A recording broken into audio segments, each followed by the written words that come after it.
Welcome to the ज्ञान academy. Dear aspirants, आज हम लोग डिस्कस करेंगे Charles Galloway system of interaction analysis. पिछली दो वीडियो में हमने फ्लैंडर्स का इंटरेक्शन एनालिसिस का चर्चा किया था। आज की इस वीडियो में हम Charles Galloway system of interaction analysis का चर्चा करेंगे। बेसिकली एक बात तो बेसिक तौर पे समझ लीजिए और इसको याद भी रखिएगा, और यही बेसिकली डिफरेंसेस भी हैं चार्ल्स गैलोवे और फिर क्या कहते हैं फ्लैंडर्स के बीच में, है ना। एक्चुअली में फ्लैंडर्स की जो बातें थी वो सिर्फ और सिर्फ टीचर्स के वर्बल बिहेवियर के ऊपर थी, सिर्फ और सिर्फ वर्बल बिहेवियर के ऊपर थी। बट चार्ल्स गैलोवे ने वर्बल बिहेवियर के साथ साथ जो नॉन वर्बल बिहेवियर है उसको भी इंपॉर्टेंस दिया है उन्होंने। यानी कि फ्लैंडर्स के इंटरेक्शन एनालिसिस में अगर हम देखें तो उन्होंने 10 कैटेगरी वर्बल बिहेवियर के पेश किए थे, तो फ्लैंडर्स ने भी यूं का यूं रहने दिया 10 कैटेगरी वर्बल बिहेवियर के। इसके साथ साथ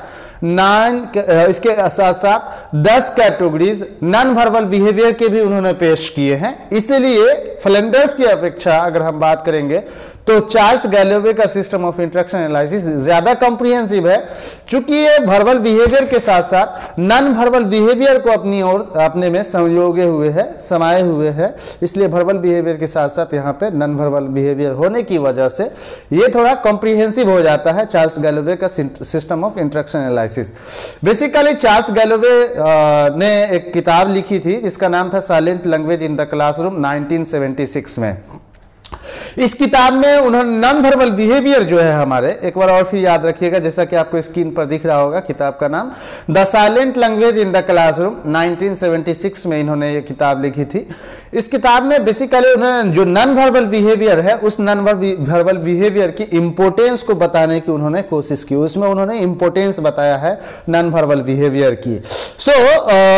याद रखिएगा कि फ्लैंडर्स इंटरेक्शन एनालिसिस के मुकाबले चार्ल्स गैलोवे का सिस्टम ऑफ इंटरेक्शन एनालिसिस ज्यादा कॉम्प्रिहेंसिव है, चूंकि वर्बल बिहेवियर के साथ साथ नॉन वर्बल बिहेवियर भी यहां पे शामिल है। दूसरी चीज ये है कि इंटरेक्शन एनालिसिस का एक अच्छा टूल है चार्ल्स गैलोवे का सिस्टम ऑफ इंटरेक्शन एनालिसिस। वजह मैंने बताया कि वर्बल और नॉन वर्बल दोनों को ये अपने अंदर शामिल किए हुए रखता है बेसिकली। और फ्लैंडर्स इंटरेक्शन एनालिसिस टेक्निक हो या चार्ल्स गैलोवे का system of interaction analysis technique हो, दोनों टीचर ट्रेनिंग टेक्निक है बेसिकली। इन दोनों टूल के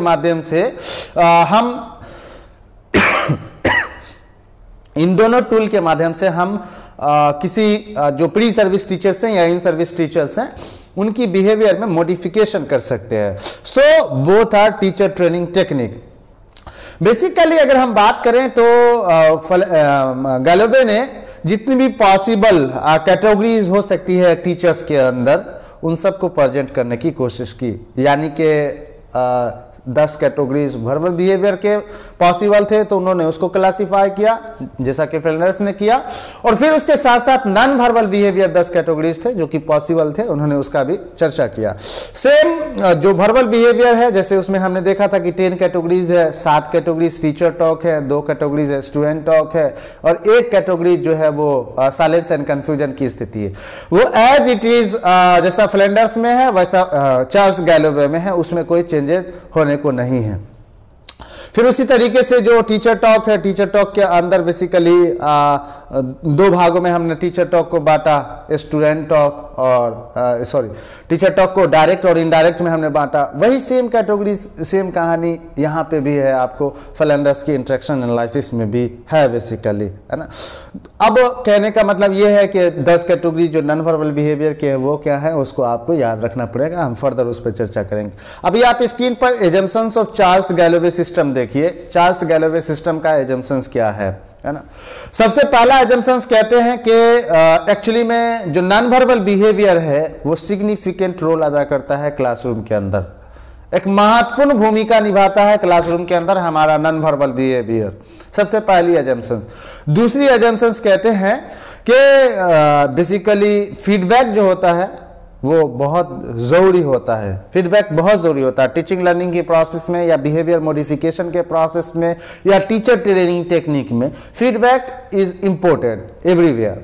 दूसरी चीज है कि नॉन वर्बल क्यूज जो है वो ज्यादा इंपॉर्टेंट है क्योंकि नॉन वर्बल बिहेवियर, ऐसा इनका गैलोवे का मानना है कि जो नॉन वर्बल बिहेवियर है वो ज़्यादा लोगों को, बच्चों को रीइंफोर्स कर सकता है, मोटिवेट कर सकता है स्टूडेंट को, है ना।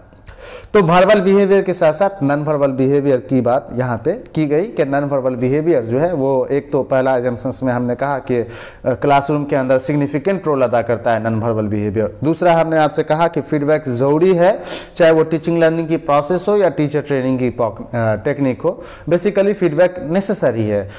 तीसरी बात हमने कहा, तीसरी एजम्पशंस में हमने कहा कि नॉन वर्बल क्यू जो है वो ज़्यादा इंपॉर्टेंट है, चूँकि ये बच्चे को रीइंफोर्स कर सकते हैं मोटिवेट होने के लिए। इसके अलावा जहां से क्वेश्चन 2019 में पूछा गया, जैसे ही सिलेबस रिवाइज हुआ था और पहला एग्जाम हो रहा था, तभी यहां से क्वेश्चन पूछा गया। चूंकि चार्ल्स गैलोवे का कहना था कि नॉन वर्बल कम्युनिकेशन जो होता है वो ज्यादा इफेक्टिव हो सकता है बजाय इसके कि हम वर्बल कम्युनिकेशन करें। जैसे बहुत इंपॉर्टेंट और बड़ा लॉजिकल चीज है, जैसे कोई आदमी रास्ते पे रो रहा है, सड़क पे रो रहा है, आपने उससे पूछा क्या बात है, क्यों रो रहे हो, उसने कहा नहीं कोई बात नहीं, बस यूं ही। तो आप बताइए कि आपका दिल मानेगा कि बिना कोई बात के ये इंसान रो रहा है? यानी कि जो वो नहीं कह रहा है वो ज्यादा इंपॉर्टेंट हो जा रहा है बजाय इसके कि जो वो कह रहा है ना। तो नॉन वर्बल बिहेवियर की यही एक मजेदार बात है, नॉन वर्बल बिहेवियर की अपेक्षा ज्यादा इंपॉर्टेंट हो जाता है, सो इस ओरिजिनल स्टेटमेंट को याद रखिएगा। 2019 में यहां से इस अजम्पशन से डायरेक्ट क्वेश्चन पूछेगा कि non verbal communication can be more effective during interaction in the classroom, है ना। क्लासरूम में इंटरेक्शन के दौरान non verbal behaviour verbal behaviour की अपेक्षा ज्यादा ही इंपॉर्टेंट हो सकते हैं, ज्यादा कंप्रिहेंसिव हो सकते हैं। इन चीजों को याद रखिएगा आप लोग। अभी इस बार जैसे पूछा गया, इस बार भी देखिए, जो ना बोला गया हो, जो ना कहा गया हो, उससे ज्यादा बेहतर ये है कि जो कहा गया है उससे ज्यादा इंपॉर्टेंट जो ना बोला गया हो वो हो सकता है। इस बार के क्वेश्चन है दिसंबर 2021 का, तो बेसिकली एप्लीकेशन बेस्ड है, यहाँ पे याद रखिएगा। दूसरी बात ये है कि एक्चुअली में जब तक हम नॉन वर्बल बिहेवियर को नहीं समझते हैं ना, हम लोग कंप्लीट अंडरस्टैंडिंग नहीं बना सकते किसी चीज के ऊपर या किसी के ताल्लुक से, किसी के रिगार्डिंग। सिर्फ वर्बल बिहेवियर तो बनावटी हो सकते हैं, आर्टिफिशियल हो सकता है, लेकिन हमारा जो एक्सप्रेशंस है, जो हमारे फेस से झलक रहा है, एक्चुअली में वो छुपने लायक नहीं है। इसके अलावा बेसिकली टीचर्स के जो हमको ट्रेन करना है उसके अंदर एक रेलिवेंस मैटर्स में हम उनके अंदर वर्बल बिहेवियर और नॉन वर्बल बिहेवियर दोनों को हमें डेवलप करना है उनके अंदर, है ना। इसके अलावा बेसिकली हमने पहले भी बात की कि ये जो थ्योरी है, चाहे चार्ल्स गैलोवे की लें या सिस्टम ऑफ इंटरेक्शन एनालिसिस, दोनों के दोनों टीचर्स की बिहेवियर मॉडिफिकेशन टेक्निक है, दोनों का इस्तेमाल हम टीचर ट्रेनिंग में इस्तेमाल करते हैं। सो कंक्लूसिवली मैं एक बात आपसे कह दे रहा हूं कि जो silent language in the classroom उन्होंने किताब लिखी थी 1976 में, उस किताब में उन्होंने नॉन वर्बल बिहेवियर की इंपॉर्टेंस को उजागर किया और साथ ही साथ उसमें साबित करके बताया उन्होंने कि जो नॉन वर्बल बिहेवियर है वो वर्बल बिहेवियर की अपेक्षा ज़्यादा इंपॉर्टेंट हो सकता है, ज़्यादा कंप्रिहेंसिव हो सकता है। अब हम आपको आइए दिखाते हैं आपको बेसिकली क्या कहते हैं कि जो कैटेगरीज हैं वो दिखाते हैं। देखिए 10 कैटेगरीज आप स्क्रीन पर देख रहे होंगे, 10 कैटेगरीज जो वर्बल बिहेवियर के हैं वो एज इट इज है ना। अब इसके साथ साथ नॉन वर्बल बिहेवियर की कैटेगरीज है, जैसे एक्सेप्ट फीलिंग का जो नॉन वर्बल कैटेगरीज है वो कॉन्ग्रुएंट इनकॉन्ग्रुएंट है ना। दैट मीन्स हम अगर आपकी आइडियाज को एक्सेप्ट करते हैं, आपकी फीलिंग को एक्सेप्ट करते हैं, तो हमारी फेशियल एक्सप्रेशंस, हमारे गेस्चर पेस्चर से वो चीज़ें झलकनी चाहिए, ऐसा एक्सप्रेशन झलकना चाहिए। उसी तरीके से प्रेज इनकरेज है, करेजमेंट और इनकरेजमेंट है, मतलब हमारी बिहेवियर से वो तमाम चीज़ें झलकनी चाहिए। एक्सेप्ट आइडियाज एंड यूज है, उसका नॉन वर्बल बिहेवियर अगर आप देखिए तो इम्प्लीमेंट और परफेक्टरी है कि अगर मेरी आइडियाज़ को आपने एक्सेप्ट किया तो उसको इस्तेमाल किया, उसका उपयोग किया, उसको इस्तेमाल में लाया या यूं ही छोड़ दिया उसको, ये चीज। आस्क क्वेश्चन में देखेंगे कि पर्सनल है या इम्पर्सनल है, दैट मीन्स पर्सनल क्वेश्चन किया गया किसी बच्चों से या इम्पर्सनल क्वेश्चन है है ना। तो आपको ये देखना पड़ेगा लेक्चर में रिस्पॉन्सिव है या अनरिस्पॉन्सिव है, आप जो बातें कह रहे हैं वो बांध के कह रहे हैं या बस यूं ही कह दे रहे हैं, लेक्चर देते चले जा रहे हैं आप। उसी तरीके से गिव डायरेक्शन में इन्वॉल्व है या डिसमिस है, जब आप डायरेक्शन दे रहे हैं तो बच्चों को इन्वॉल्व कर रहे हैं या इन्वॉल्व नहीं कर रहे हैं। क्रिटिसाइज और जस्टिफाइंग अथॉरिटी में फॉर्म और हर्ष है, क्या आप खुशी के साथ कर रहे हैं या फिर आप एक सीरियस में है ना। उसके बाद पीपल रिस्पांस में रिसेप्टिव और इनअटेंटिव है ना, कि बच्चों के जो रिस्पांस है उनको आप बगौर सुन रहे हैं, ध्यान दे रहे हैं या बस यूं ही हाँ ठीक है जी जी जी हाँ हाँ। तो बेसिकली इसमें फर्क आ जाएगा। पीपल रिस्पांस में अगर आप देखिएगा तो वो तो कह दिए पीपल टॉक अबाउट इनिशिएशन, इसमें आपको क्या करना है, रिसेप्टिव और इनअटेंटिव है। साइलेंस एंड कंफ्यूजन में कंफर्ट और डिस्ट्रेस है बेसिकली। तो ये तमाम वर्बल बिहेवियर के साथ साथ नॉन वर्बल बिहेवियर है जो कि आपको याद रखना पड़ेगा, है ना।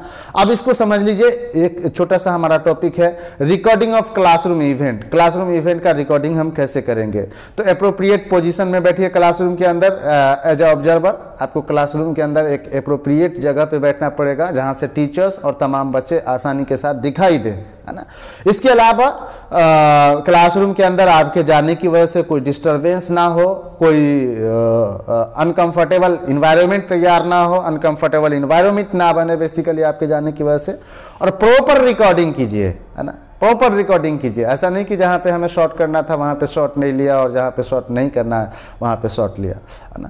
तो प्रॉपर रिकॉर्डिंग आपको करनी है, जितना देर करना है लगातार रिकॉर्डिंग आपको करनी है। इसके अलावा record every 3 second. Charles Galloway की फ्लैंडर्स इंटरेक्शन एनालिसिस की तरह यहाँ पे भी हर 3 सेकंड में टीचर्स की होने वाली बिहेवियर को ऑब्जर्व किया जाता है। हर 3 सेकंड में होने वाली बिहेवियर को ऑब्जर्व किया जाता है और फिर इसको नोट किया जाता है, इसको बेसिकली लिखा जाता है, सीरियल नंबर नोट किए जाते हैं। और फिर हम जब क्लासरूम से ओवर हो जाता है तो इनकोडिंग तो हमने सीरियल नंबर लिख करके कर दिया, जब क्लासरूम ओवर हो गया तो क्लास से मैं जब बाहर निकला उसका डिटेल डिस्क्रिप्शन तैयार कर दिया, यानी कि उसको डिकोड कर दिया, उसका डिस्क्रिप्शन पूरा तैयार कर दिया, है ना।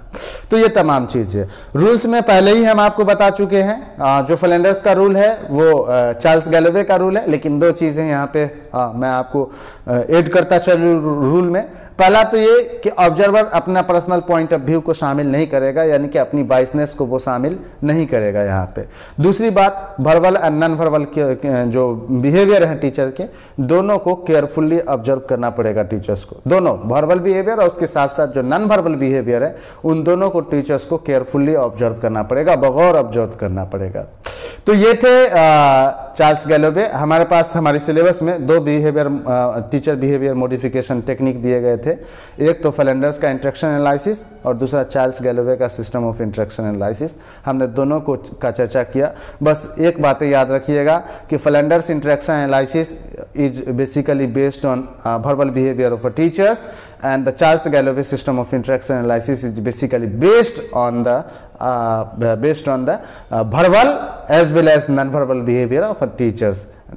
इसी के साथ मुझे दीजिए इजाज़त। बहुत बहुत शुक्रिया, मिलते हैं नेक्स्ट वीडियो में।